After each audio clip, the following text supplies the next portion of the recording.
Hey YouTube, this is Sensei Sean reporting in for another video. Today we're going to be comparing the three beauties, which would be the three GS-4s that I currently own. Two of them are both numbered 4449 and the other one is numbered 4450. Can you guess which is which?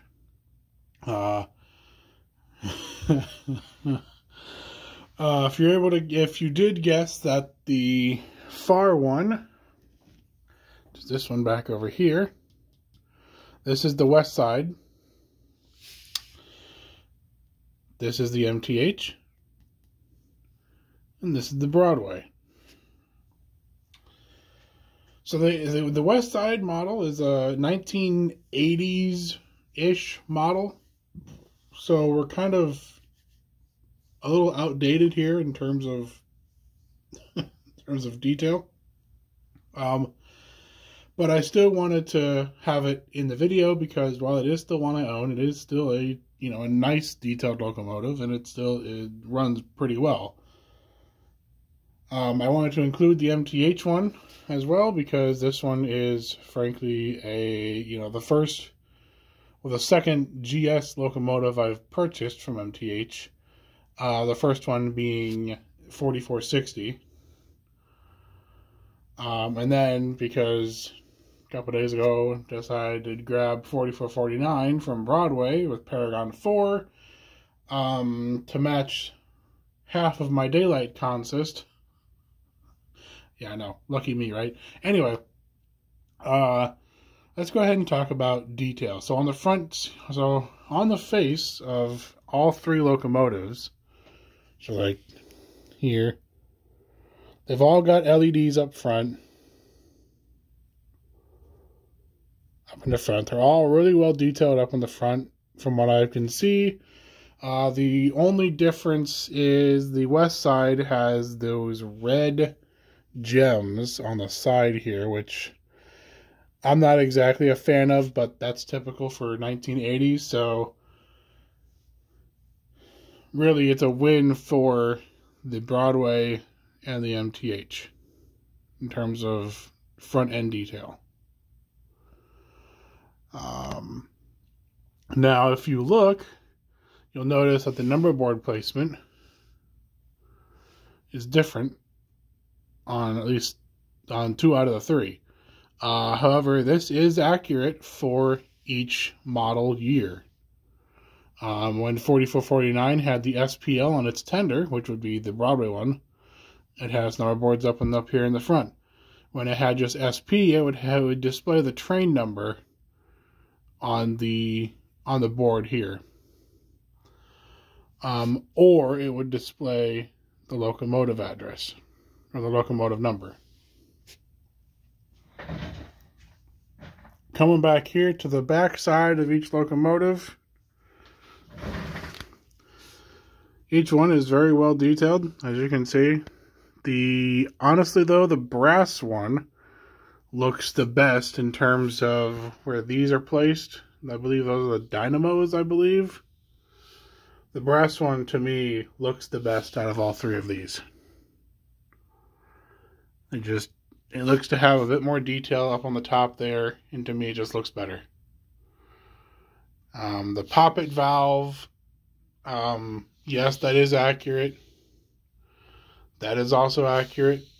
And that is also accurate.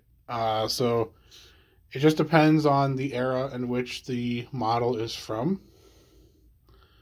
and basing it off of.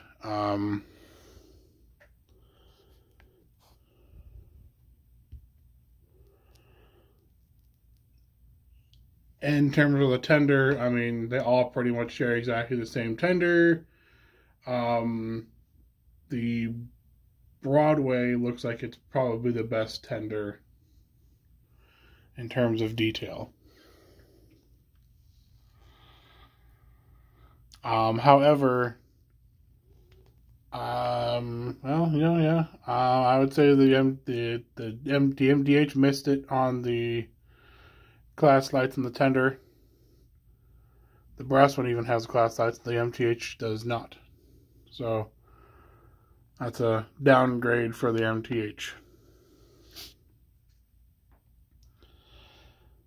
Now we're going to go for pulling power.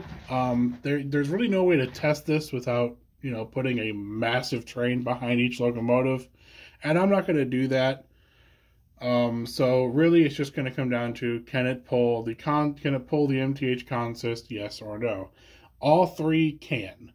I have tested this numerous times. I have multiple different videos on this with multiple different locomotives pulling the daylight consist, and yes, all three of these locomotives can pull this. We'll see this later on in the video when we do the sound comparison.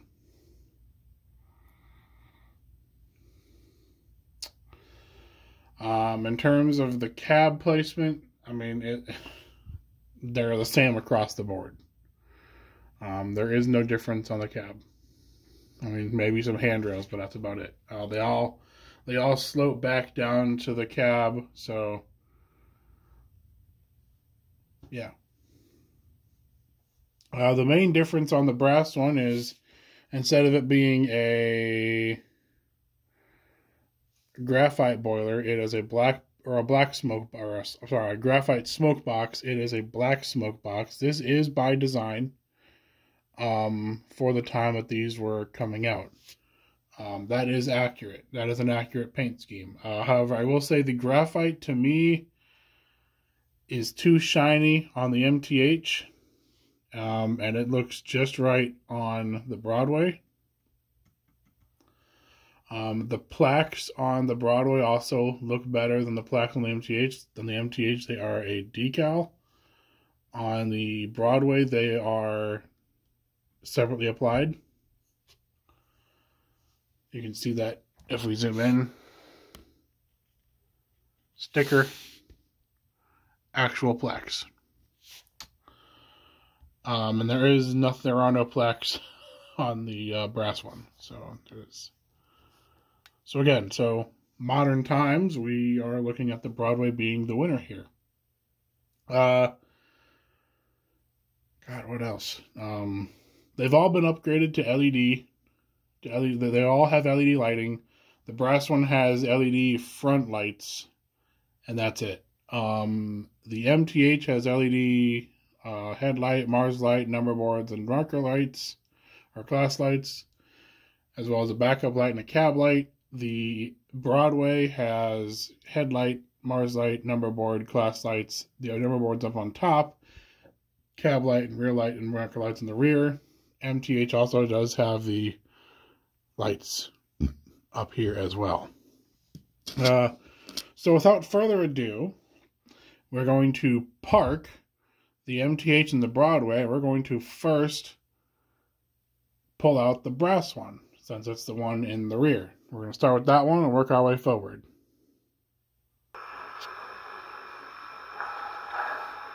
Alright, so we got the locomotive powered on, so let's listen to the bell.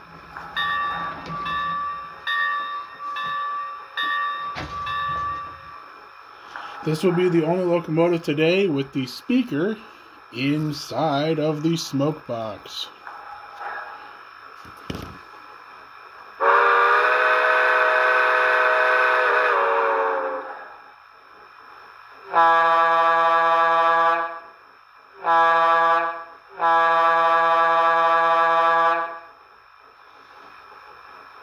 You can quickly change between the whistle and the horn with function 3. Kind of neat. Anyway, let's get it moving.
Alright, so that's the brass one. So now let's go ahead and get the MTH one on track and see how it does. Alright, here's the MTH.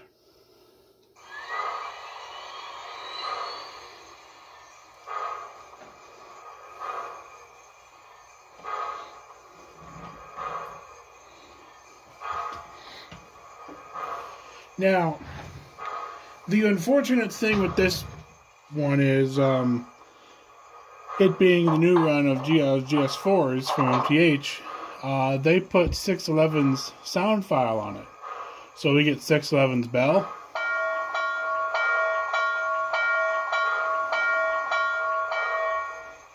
Turn on the injector. Yeah, we'll get to that. Anyway. And also it has 611's whistle.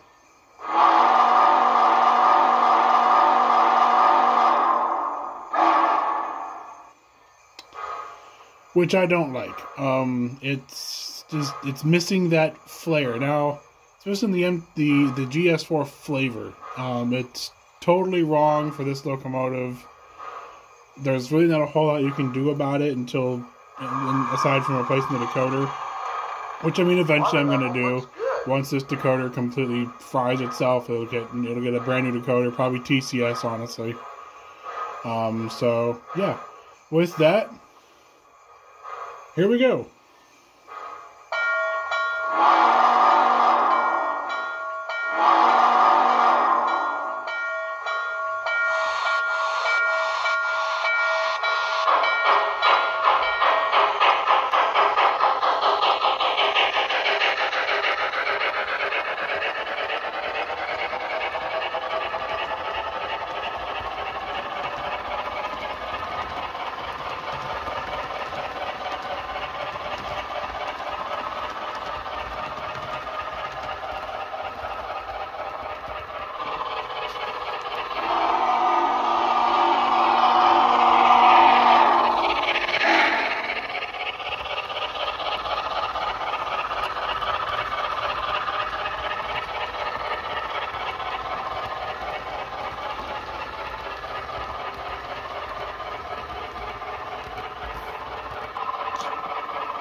That's running at full throttle.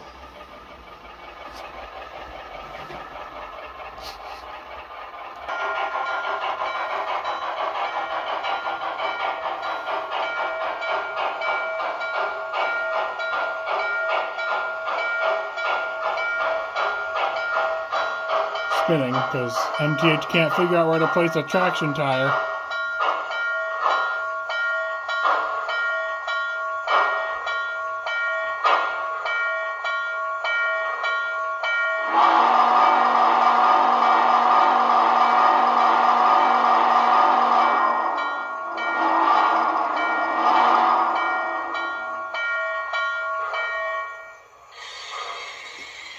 So, that was the MTH 4449 with the large lettering on the tender. Now, we're going to get the Broadway out.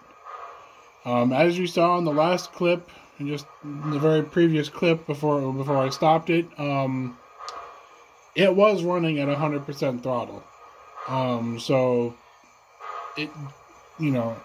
the brass one was running at 80 because that's all it had. It could only run at 80. At 80 speed steps. Anything more, it wouldn't do it. So, this one though, I ran it at 55, which is what you saw in the earlier clips, and then again at 100 at, speed step 128. So this one's got quite a bit more oomph to it. It runs at the prototypical speed, which is what I like. Runs maybe at about 95 miles an hour.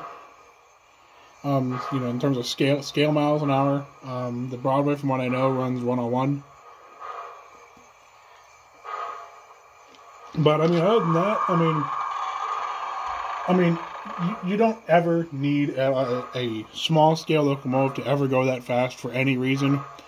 I only did it to showcase the fact that it is true to scale. So so let's go ahead and get the Broadway on, and we'll do a comparison. All right, we got the Broadway on. We got its Mars light and all the lights on, cab light, everything turned on. So, without further ado, let's get the train moving for a third time. Got the proper bell.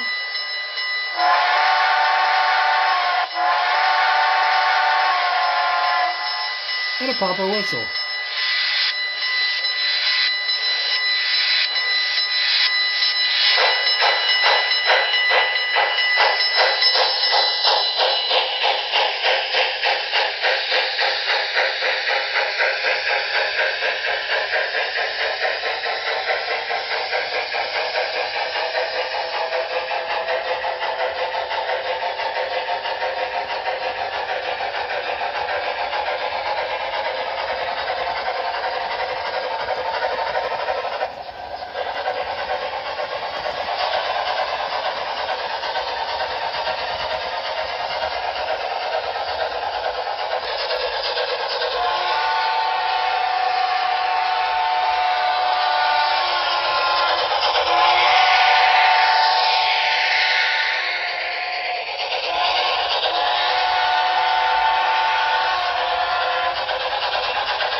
Well, there you go. We've seen all of them now running at the same time. We've seen all three of them just chilling.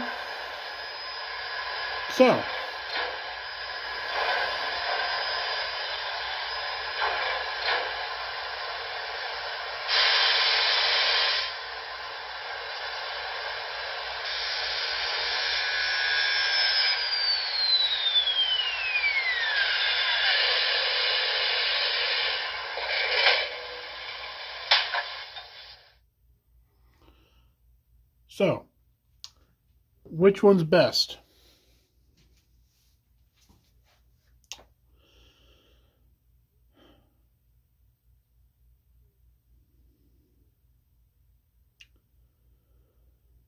Give me a moment to think about this.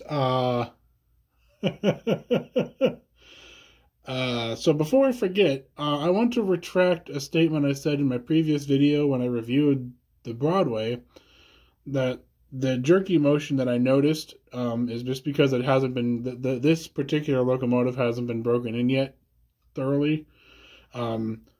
Per my contact at Broadway, it needs about 8 hours of runtime before it could be considered broken in. Now I will never have a locomotive run 8 hours. Just because I'm not down here enough to run it for that long. So yeah. But so the jerkiness, so I want to give this a fair trial. I will bump it up to an 8.5 out of 10. The sounds for me are the biggest thing. What makes a model locomotive come to life is the sounds.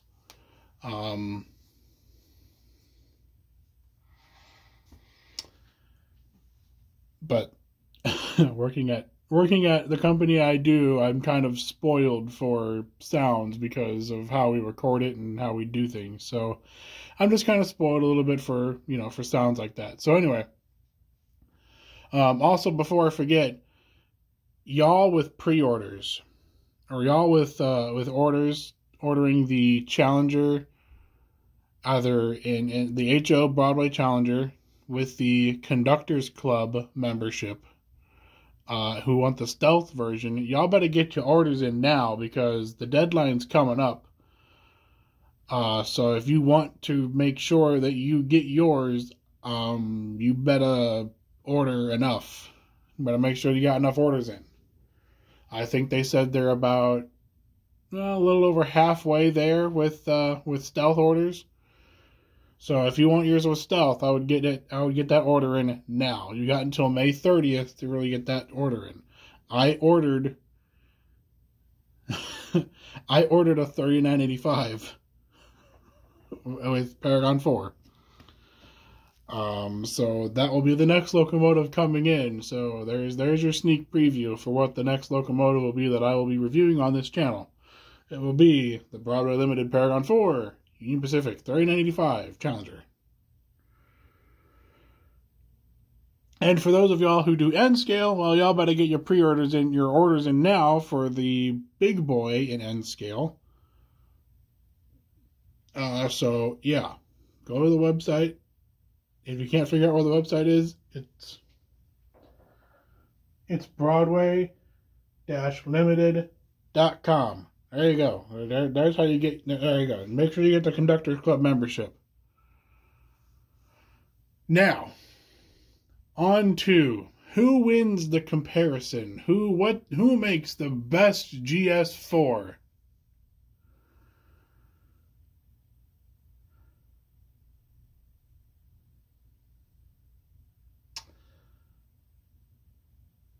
I can't believe I'm going to say this.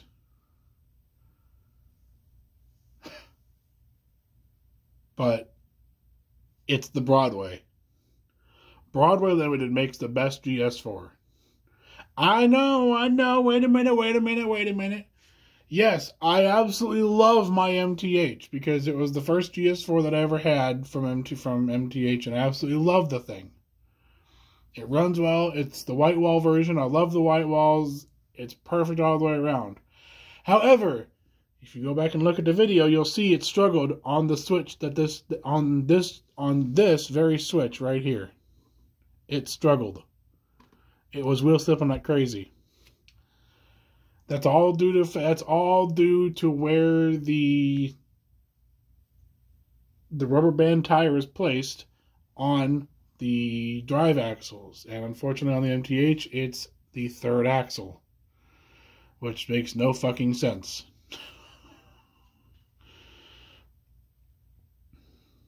So, pardon my language, but I'm sorry if you don't like language, but that needed to be said. Anyway, the best version of the GS-4 is Broadway Limited. Congratulations to Broadway Limited. Y'all deserve it.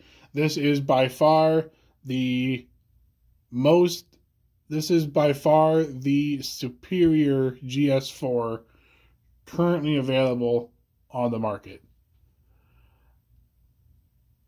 For $500 for a GS-4, to know is a lot of money. Okay, it's a lot of money. It's $500 to get this, or really it's about $510, $520. I got mine from Hog Trains or Hog Strains. I don't remember how to pronounce the name, but anyway, they're based in New Jersey. And I got it for about $520. So I got the MTH one for about the same price, and the Westside one I paid only $200 for it and threw a $100 decoder at it. So value for money, Westside. Detail, Broadway. Sound, Broadway. Pulling power, Broadway. Weight, Broadway.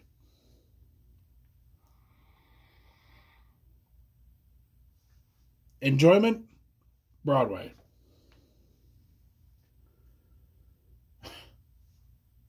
There you go. Broadway wins on all counts. And I know on this channel, the last Broadway locomotive I think I reviewed, besides the GS-4, was in fact the Union Pacific Paragon 3 Challenger. And ever since then, I have not purchased a Broadway locomotive,